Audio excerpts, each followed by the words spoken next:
തൃശൂർ പെരുമ്പിലാവ് അക്കിക്കാവിൽ വൻ തീപിടുത്തം. കാർഷിക യന്ത്രങ്ങൾ വിൽക്കുന്ന സ്ഥാപനത്തിനാണ് തീപിടിച്ചത്.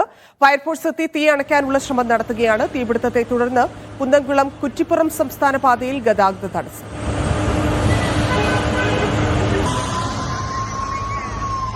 കെ അഖിൽ ചേരുന്നുണ്ട്. അഖിൽ, എന്താണ് തീപിടുത്തത്തിനുള്ള കാരണം? ആളപായമില്ലല്ലോ, വലിയ നാശനഷ്ടമാണോ?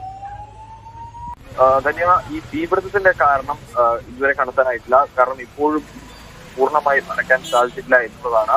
ഈ ഒരു പരിധിവരെ നിയന്ത്രണ വിധേയമാക്കാൻ ഫയർഫോഴ്സ് ഉദ്യോഗസ്ഥർക്ക് സാധിച്ചിട്ടുണ്ട്. ഗുരുവായൂരിൽ നിന്നും കുന്നംകുളത്തിലുമൊക്കെയായി 5 യൂണിറ്റുകൾ എത്തിയാണ് ഈ തീ അണയ്ക്കാനുള്ള ശ്രമം നടത്തുന്നത്. 8:15 കൂടിയാണ് ഈ സ്ഥാപനത്തിൽ തീ പിടിച്ചത്. ഇത് ഈ കാർഷിക യന്ത്രങ്ങളൊക്കെ തന്നെ, അതായത് കാടുവെട്ടുന്ന മിഷൻ കാർഷിക യന്ത്രങ്ങൾ വിൽക്കുന്ന ഒരു സ്ഥാപനമാണ്. ഇത് ഈ സംസ്ഥാന പാതയോട് ചേർന്നുള്ളതാണ്. 2 നില കെട്ടിടമാണ്. ഈ കെട്ടിടം ഇപ്പോൾ പൂർണ്ണമായും കത്തി നശിച്ചിട്ടുണ്ട്. പകപ്പൂർ, അതായത് 8:15 തുടങ്ങിയ തീപിടുത്തം ഇപ്പോഴും പൂർണ്ണമായും തീ അണയ്ക്കാൻ കഴിഞ്ഞിട്ടില്ല. ഇപ്പോഴും ചെറിയ തോതിലുള്ള തീ കത്തിക്കൊണ്ടിരിക്കുന്നുണ്ട് എന്നുള്ളതാണ്. അത്രത്തോളം വലിയൊരു തീപിടുത്തമാണ് ഉണ്ടായത്.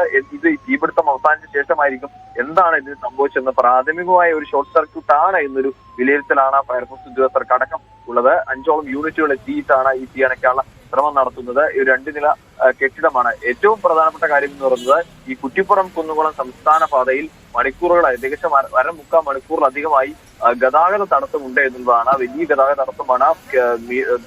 വലിയൊരു ദൂരത്തിൽ വാഹനങ്ങളൊക്കെ തന്നെ വരിവരിയായി കിടക്കുന്നു. കാരണം ഈ തീ പൂർണ്ണമായും അണച്ചതിന് ആ സമയത്തൊക്കെ വലിയ തീപിടുത്തമായിരുന്നു. ഇപ്പോൾ നേരിയ തോതിൽ ഗതാഗതം പുനഃസ്ഥാപിക്കാനായിട്ട്, എന്നാലും പൂർണ്ണമായും ഗതാഗതം പുനഃസ്ഥാപിക്കുകയും ചെയ്തിട്ടില്ല.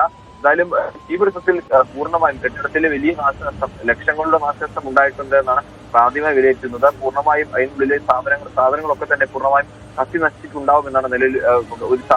മറ്റ് എന്തെങ്കിലുമൊക്കെ ലഭിക്കാനുള്ള സാധ്യത വളരെ കുറവാണ്. എന്തായാലും ഇപ്പോഴും ഈ ഫയർഫോഴ്സ് ഉദ്യോഗസ്ഥർ പൂർണ്ണമായും അണയ്ക്കാനുള്ള ഒരു ശ്രമത്തിലാണ്. ഇപ്പോൾ എന്തായാലും ഒരു ഭാഗികമായി ഈ നിയന്ത്രണ വിധേയമാക്കാൻ ഉദ്യോഗസ്ഥർക്ക് കഴിഞ്ഞിട്ടുണ്ട്. വലിയൊരു തീപിടുത്തമായിരുന്നു കുന്നംകുളത്തിലുണ്ടായിരുന്നത്. ഇത് ആ സ്ഥാപനം അടച്ചതിന് ശേഷമാണ് ഈ ഒരു സംഭവം ഉണ്ടായത്. അതുകൊണ്ട് തന്നെ ആളപായമൊന്നും ഇതുവരെ റിപ്പോർട്ട് ചെയ്തിട്ടില്ല. ജീവനക്കാരും തന്നെ ഉള്ളിലില്ല എന്നാണ് വിലയിരുത്തുകയും ചെയ്യുന്നത്. സ്ഥാപനം അടച്ചതിന് ശേഷമാണ് ഇത്തരത്തിലുള്ള സംഭവം ഉണ്ടായിരിക്കുന്നത്.